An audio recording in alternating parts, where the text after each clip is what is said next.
안녕하세요. 끝까지 가면 반드시 스마일하게. 파이널 모의고사 프리 및 해설 스마일입니다. 여러분들과 이렇게 첫 시간을 함께 하게 됐는데 끝까지 열심히 해서 마지막에 스마일 하실 수 있도록 저도 끝까지 열심히 할 테니까 여러분들도 끝까지 저와 함께 해주시면 너무 좋을 것 같습니다. 자, 그럼 바로 1번부터 문제풀이 들어가 보도록 하겠습니다. 자, 1번. 다음 글을 읽고 물음에 답하시오.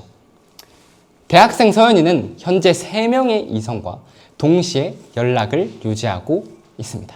그녀는 한 남성과, 기획이죠. 한 남성과는 매일 밤 통화를 하고 다른 한 남성과는 주말마다 데이트를 하며 데이트와 통화, 또 다른 한 남성과는 술자리를 함께하는 관계를 이어나가고 있습니다.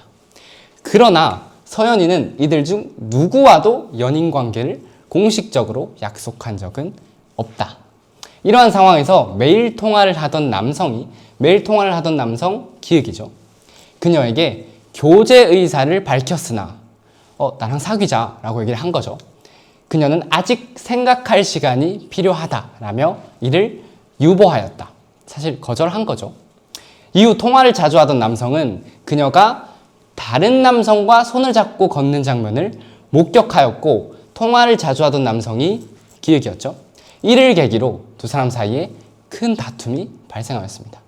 남성은 그녀의 행동이 자신에게 연인으로서의 기대를 품게 한 뒤 다른 이성과 관계를 유지한 것이라며 기만에 해당한다 라고 말을 하고 있고, 반면 그녀는 손을 잡았지만 누구와도 사귀는 사이가 아니다 라고 말을 했기 때문에 연인관계가 성립되지 않은 상태에서 내 만남을 문제를 삼을 순 없다. 그것은 부당하다. 선택의 자유는 개인에게 있다라고 반박을 하고 있습니다.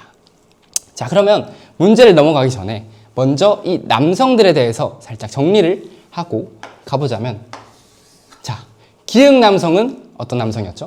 바로 통화를 하던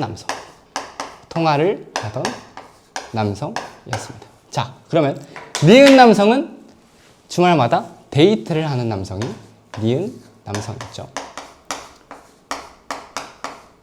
디귿 남성은 매일마다 술자리를 함께하던 남성이 디귿이었습니다. 자, 그렇다면 이 기역, 니은, 디귿 남성과의 관계를 썸이라고 단정 지을 수 있을까요? 여러분들은 어떻게 생각하시나요? 선생님은 썸이라고 단정 지을 순 없다라고 생각을 합니다. 자, 왜냐하면 통화, 데이트, 술은 사실 친구와도 할 수 있는 거예요. 물론 썸일 수도 있겠지만 이 세 가지 행동만으로 썸이라고 단정 지을 수 없다라는 거죠. 하지만 여기서 중요한 손을 잡는다. 손이라는 뭐죠? 바로 스킨십이 들어갑니다. 스킨십이 들어갔다면 이것은 바로 썸이라고 할 수 있다라는 것이죠. 썸이라면 이 여성은 이 3명의 남성과 관계 정리가 필요하고 이걸 관계를 정리하지 않는다면 어장관리라고 볼 수 있다는 것이죠. 자, 이런 내용들을 바탕으로 다음 문제를 넘어가 보도록 하겠습니다. 1번, 윗글의 상황을 가장 잘 설명한 것은 무엇인가? 1번, 그녀는 기획과 이미 사귀고 있었다. 기획 누구였죠? 통화? 아니죠. 아무와도 사귀고 있지 않다라고 얘기를 했죠. 2번, 그녀는 아무에게도 관심이 없는 상태이다. 아무도 관심이 없었으면 이런 행동을 하지 않았겠죠. 3번, 그녀는 여러 사람과 연락은 했지만 사귀는 사이는 아니다. 요게 이 글을 가장 관통하는 말이 되겠습니다. 자, 4번, 기획은 그녀와 손을 잡고 다니고 있었다. 아니죠. 니은이 손을 잡고 다니고 있었고, 5번, 니은은 그녀의 남자친구다. 아니라고 그녀가 얘기를 했죠. 그래서 정답은 3번 체크하시고 넘어가시면 될 것 같습니다. 자, 다음 문제 2번, 보기의 관점을 적용하여 윗글의 상황을 판단한 내용으로 가장 적절한 것은? 이런 문제는 보기를 잘 읽어보셔야겠죠. 사귀기로 약속하지 않거나 상대에게 특별한 확신을 주지 않았다면 상대방의 행동에 대해서 책임을 묻기 어렵죠. 다만 손을 잡는 행동은 호감 표현으로서 오해를 불러올 수 있다. 아까 선생님이 얘기한 내용과 똑같은 내용입니다. 자, 그럼 이 보기를 보고 기역, 니은, 디귿을 잘 체크를 해보도록 하겠습니다. 자, 기역. 그녀는 아직 누구와도 사귀는 사이가 아니므로 다른 사람을 만날 수 있다. 이 내용은 윗보기에 해당되는 얘기죠. 사귀기로 약속하지 않거나 특별한 확신을 주지 않았다면 책임을 묻기 어렵기 때문에 이 그녀는 다른 사람을 만날 수 있다라고 얘기할 수 있겠습니다. 자, 니은. 기역이 화가 난 것은 전혀 말이 안 되는 행동이다. 자, 전혀 나왔으면 선생님이 잘 봐야 된다고 했죠. 전혀 말이 안 되는 행동일까요? 아니죠. 손을 잡는 행동은 호감 표현으로서 오해를 불러올 수 있기 때문에 기역에게도 충분히 오해를 불러일으킬 수 있다. 때문에 전혀 말이 안 되는 행동이 아니죠. 자, 디귿. 손을 잡는 행동은 기역, 니은에게 오해를 줄 수 있다. 손을 잡는 행동, 즉 스킨십은 호감 표현으로서 오해를 불러올 수 있기 때문에 디귿까지 맞다라고 해주시면 기역, 디귿 정답 4번 되시겠습니다. 자, 요렇게 1번 보기 문제까지 해봤고 그렇게 어려운 문제는 아니었어요. 어려운 문제는 아니었고 바로 보기만 잘 읽으면 해결할 수 있는 문제였다. 다음 문제 바로 가도록 하겠습니다. 자, 3번. 다음은 사귄 지 1년 된 대학생 남녀 간의 대화이다. 물음에 답하시오. 자, 대화 지문은 대화를 잘 읽고 문제를 풀어나가시면 쉽습니다. 자, 여자. 나 너한테 진짜 묻고 싶은 게 있어. 이게 뭐야? 라고 뭘 물어보고 있죠. 남자. 뭐가? 내 비공개 SNS 계정 친구 몇 명만 보는 거. 남자가 비공개 SNS 계정이 있었던 거죠. 여자. 아니죠. 남자. 그걸 왜 봤어? 내 폰을 왜 맘대로 봐? 라고 도리어 화를 내고 있습니다. 자, 여자. 우연히 봤어. 근데 거기에 내가 찍힌 사진을 올려놓고 징징거리는 거 다 받아줌. 가성비 안 나옴. 레전드죠. 자, 이렇게 써놓는 게 정상이라고 생각해? 라고 물어보고 있어요. 남자가. 야, 그건 그냥 친구들끼리 하는 말이지. 스트레스 풀려고 좀 과장해서 쓴 거지. 미안, 진심은 아니야. 라고 적반하장의 태도를 보이고 있지만 사과는 했다. 여자. 앞에서는 사랑한다면서 뒤에서는 날 그렇게 말하는 게 말이 돼? 라고 얘기를 하고 있고 그래도 그건 내 사적인 공간이잖아. 네가 내 휴대폰을 본 게 더 문제 아니야? 이거 사생활 침해야. 라고 남자가 얘기를 하고 있습니다. 사생활이라고 다 용서되는 거 아니지. 나를 비하하는 걸 올려놓고 그걸 들키고도 내 잘못이 없다는 너 태도가 더 충격적이야. 라고 얘기를 하고 있고 마지막으로 남자는 미안해. 앞으로는 안 올릴게. 라고 사과를 하고 있습니다. 자, 이거는 문제를 넘어가기 전에 이 남자와 여자의 잘못 비율에 대해서 조금 얘기를 해볼 필요가 있는 것 같은데 자, 남자와 여자입니다. 여러분들은 이 지문에서 남자와 여자 잘못의 비율을 몇 대 몇이라고 생각하시나요? 선생님은 9대 1까지 볼 수 있다라고 생각을 합니다. 자, 여기서 남자의 잘못. 여자친구 사진을 비공개 계정에 올려놓고 징징거리는 거 다 받아줌. 사실 뒷담화를 제대로 까고 있죠. 플러스 이걸 들켜서 무릎 꿇고 빌어도 모자랄 판에 거기에다가 적반하장의 태도로 그거 너 사생활 침해 아니야 라고 얘기를 하고 있습니다.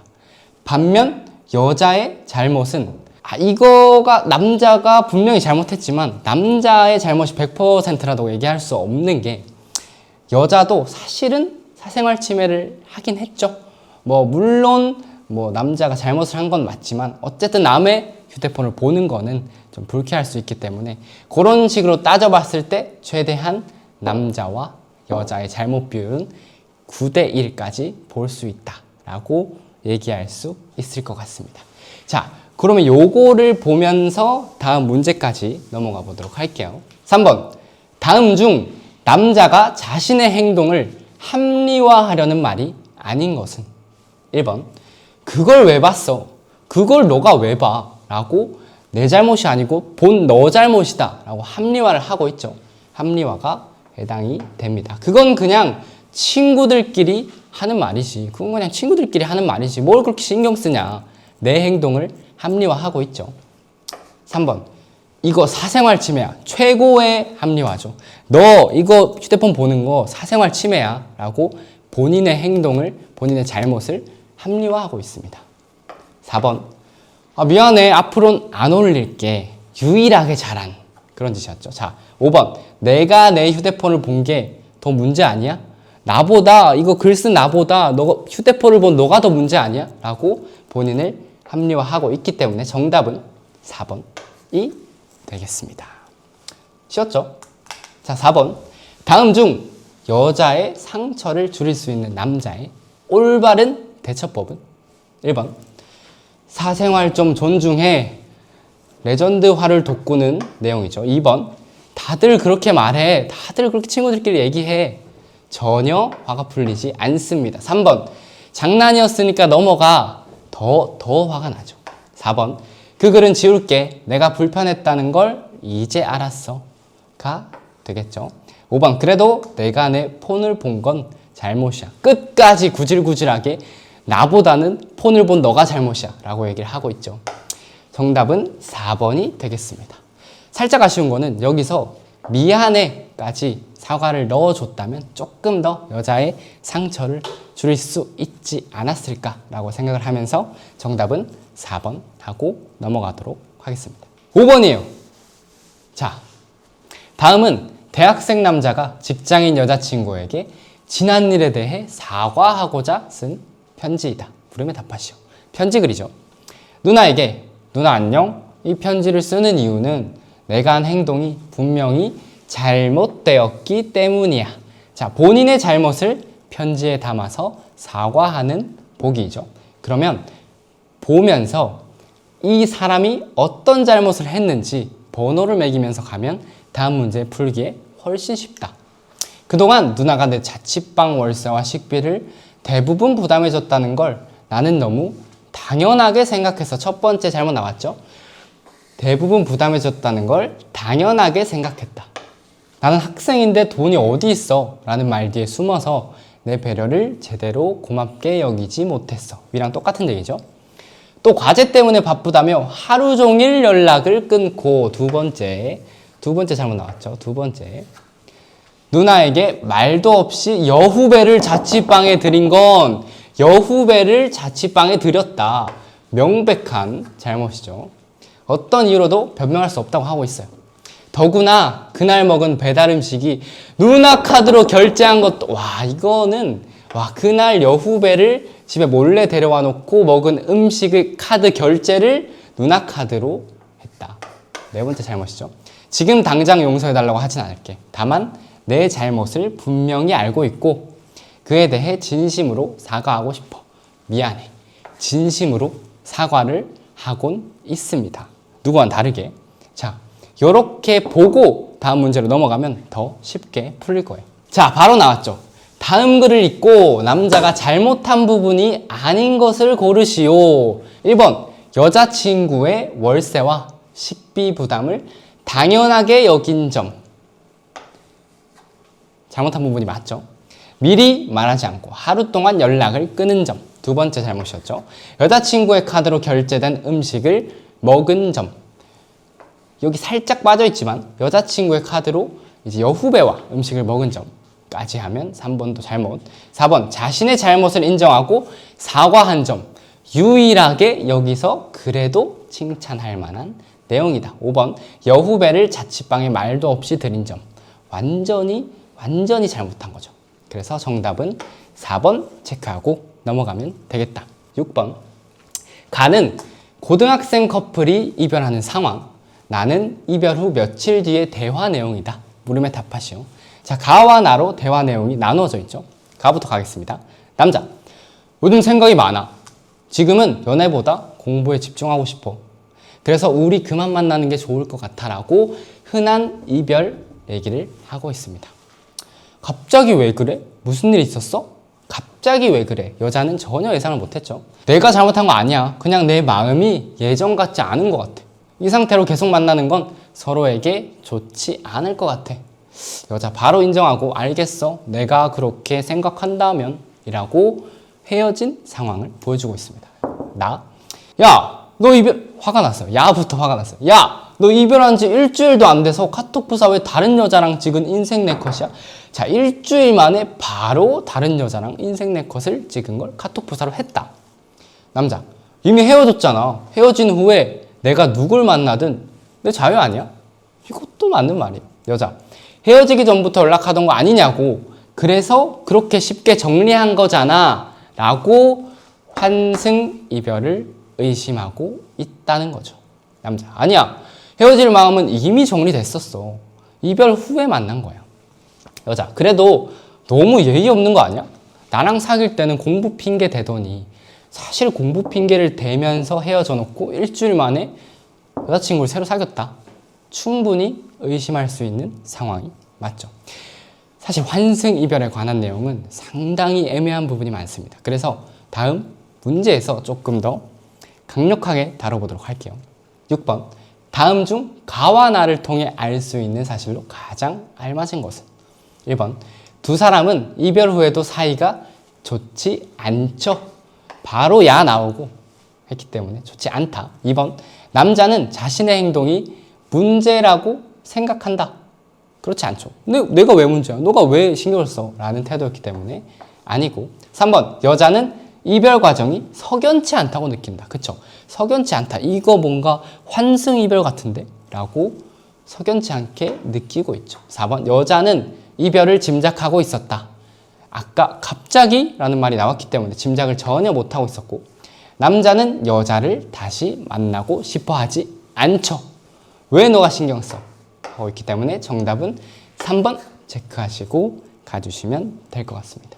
자, 7번. 다음 자료를 바탕으로 환승 이별로 판단되기 어려운 경우는 대충 봐도 그래프를 그리는 보기예요. 이런 보기를 갈 때는 그래프를 같이 그리면서 가주는 게 좋다. 다음은 한 개인이 설정한 환승 이별 판단 기준을 그래프로 나타낸 것이다. 자, 같이 그리면서 가보도록 할게요. 가로축 X축은 연애 기간입니다. 연애 기간이고 연이죠. 년 단위. 세로축 Y축은 이별 후 최소 요구되는 솔로 기간입니다. 월이죠. 그래프는 원점을 지나며 연애 기간 1년당 솔로 기간 1개월이 필요함을 나타내는 직선이다. 직선인 게 알려졌고 두 점이 나타난다면 우리는 그래프를 그릴 수 있습니다. 이 기준에 따르면 그래프 위 혹은 위쪽에 위치한 사례는 환승이 아님. 그래프 이 위쪽과 이 위쪽은 환승이 아님. 환승이 아니다. 그래프 아래에 위치한 사례는 환승 이별로 판단을 해볼 수 있다. 자, 이렇게 그래프를 그리고 문제를 가보면 좋을 것 같습니다. 자, 1번.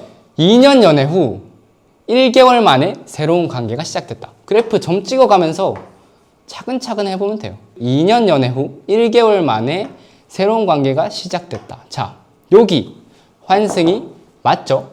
환승 이별로 판단되기 어려운 경우는 물었기 때문에 환승이 맞다. 자, 6개월 연애 후 6개월 요쯤 찍히겠죠? 6개월 연애 후 1주 만에 새로운 관계를 시작했다. 6개월 연애 후 1주 만에 새로운 관계 시작. 자, 환승 이별이 맞습니다. 3번. 1년 연애 후 3주 만에 새로운 관계가 시작됐다. 1년 연애 후 3주 만에 한 요쯤 찍히겠죠? 환승이 맞고요. 3년 연애 후 1개월 만에 새로운 관계가 시작됐다. 3년 연애 후 1개월 만에 새로운 관계가 시작됐다. 환승이 맞습니다. 1년 연애 후 1개월 만에 새로운 관계가 시작됐다. 1년 연애 후. 자, 요 점은 그래프 위에 위치해 있죠. 위쪽 혹은 위쪽에 위치한 사례는 환승이 아님이기 때문에 정답은 5번이 되겠습니다. 자, 사실은 이런 그래프를 그렸다고 해서 환승 이별을 판단할 수 있는 정확한 근거가 될 수는 없죠. 진짜 그 사람들밖에 몰라요. 그 사람들밖에 모르고 진짜 헤어진 후에 다음날 새로운 인연이 찾아왔을 수도 있는 거고, 그렇기 때문에 진짜 환승 이별인지 판단할 수는 없지만, 그렇다면 이 그래프는 뭐라고 볼 수 있냐? 최소한의 배려 그래프다. 이제 헤어지고 다음 여자친구가 생겼다면 최소한 그걸 티내는 거는 이 그래프 위쪽에 왔을 때 위쪽에 점이 찍히게 해줄 수 있는 거 아니냐라고 이해를 해주시면 좋을 것 같습니다. 그렇게 해서 7번까지 문제를 풀어봤고요. 8번, 다음은 고등학생 커플이 생일 선물로 겪은 갈등 사례 보고서의 발췌문이다. 문음에 답하시오. 다음은 고등학생 커플 대상으로 한 관계 갈등 사례 중 하나입니다.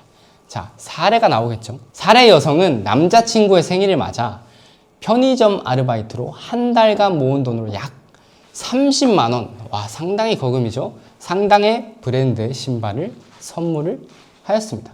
이는 본인의 경제적 상황을 고려할 때 적지 않은 부담이 따르는 선택이죠. 사실 고등학생이 돈이 어디 있어요? 한 달간 아르바이트를 한 돈으로 남자친구 선물을 사줬다. 상당히 기특한 거죠. 그러나 이후 맞이한 여성의 생일에 남성은 현재 금전적 여유가 없다라는 이유로 직접 쓴 편지와 편의점에서 구매한 초콜릿을 선물하였다. 남성은 해당 선물이 자신의 진심을 담은 것이다 라고 설명을 하고 있습니다. 이에 대해 여성은 자신이 이전에 상당한 금액의 선물을 한 점을 언급하면서 그래도 받은 것이 있다면 최소한의 성의는 맞추는 것이 예의지 않냐 라고 느꼈고, 남성의 선물에서 성의가 부족하다 라고 판단을 한 것이죠.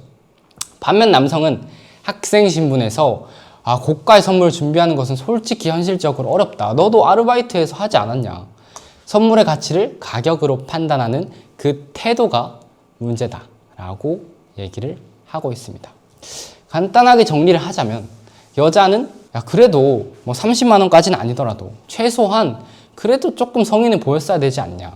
지금 편지, 물론 편지가 그건 아니지만 편지랑 초콜릿 이게 맞냐? 이건 예의가 없는 게 아닌가 라고 주장을 하고 있고, 남성은 어떻게 내 편지와 초콜릿을 지금 돈으로만 그렇게 바꿔서 하냐, 그런 태도가 문제다 라고 얘기를 하고 있는 것이죠. 상당히 애매한 부분입니다. 뭐 학생들이 자주 물어봐요. 선생님, 제 여자친구, 남자친구 선물을 얼마를 주는 게 좋을까요? 솔직히 조금 부담이 됩니다 하는 친구도 있었고, 그래서 오늘 선생님이 딱 정해드리겠습니다. 학생 선물 얼마까지 가능하냐? 자, 초등학생, 중학생, 고등학생, 성인 나눠서 선생님이 보여주도록 할게요. 초등학생 2만 원 이하입니다. 자, 2만 원 이하예요. 2만 원까지 포함. 사실 선생님은 만 원 하고 싶었는데 요즘 물가가 좀 많이 올랐어. 그래서 2만 원. 자, 중학생들 딱 잘 들어요. 중학생은 5만 원 가겠습니다. 5만 원 이하까지 여자친구, 남자친구의 생일 선물을 해주자. 고등학생은 10만 원 가겠습니다. 자, 그렇다면 성인들 잘 들으세요. 성인은 알아서 하세요. 자, 그렇기 때문에 성인인 거고 본인들이 판단할 수 있어야 됩니다. 그래서 이런 선물대로는 초등학생 편지, 문구류 충분하죠. 자, 2만 원이면 다 살 수 있어요. 요즘 필통, 막 캐릭터 필통 많이 나오죠. 그런 것들 좀 비싸지긴 했지만 2만 원 내에서 충분히 할 수 있다. 편지도 충분히 할 수 있다. 자, 중학생 5만 원이면 케이크 그리고 뭐 브랜드 반팔 다 가능하죠. 고등학생 적당한 의류 가능합니다. 그리고 액세서리류도 가능하죠. 10만 원 이하. 그리고 요즘 브랜드들도 10만 원 이하 지갑도 많고 10만 원으로 할 수 있는 게 충분히 많다. 성인들은 알아서 하시는 거고 본인들 맞게. 근데 이렇게 선생님이 기준을 정해줬지만 여러분들 가장 중요한 것은 뭐다? 본인의 상황에 맞게 선물을 주는 것이다. 선생님이 추천하는 가장 좋은 방법은 여자친구, 남자친구와 평소에 얘기를 해요. 우리 선물 상한선은 요 정도까지만 하자. 상한선을 정하는 것. 그것이 가장 좋은 방법이고 상대에게 부담을 덜 지을 수 있는 좋은 방법이다. 이렇게 하고 문제로 넘어가 보면 이 사례를 통해 알 수 있는 내용으로 가장 알맞은 것은 1번, 연인 사이에서는 선물의 가격이 가장 중요하다. 가장 중요하진 않죠. 그런 내용 아니고, 학생 연애에서는 생일을 챙기지 않아도 된다. 그런 얘기 없었습니다. 3번, 경제적 상황에 따라 성의의 기준은 달라질 수 있다가 이 글을 관통하는 내용이죠. 4번, 비싼 선물을 받으면 반드시 같은 가격으로 돌려줘야 한다 라고 얘기하고 있지 않습니다. 5번, 편지는 선물로서 의미가 없다라고 얘기하고 있지 않죠. 때문에 정답은 3번 체크하고 넘어가 주시면 될 것 같습니다. 자, 오늘의 문제는 여기까지고요. 오늘 나왔던 상황들이 여러분들 일상생활에서 펼쳐진다면 잘 대처할 수 있겠죠? 다음 시간에는 좀 더 어려운 문제들과 좀 더 헷갈리는 문제들을 들고 와서 여러분들과 재밌게 풀어나가는 시간을 가져보도록 하겠습니다. 감사합니다.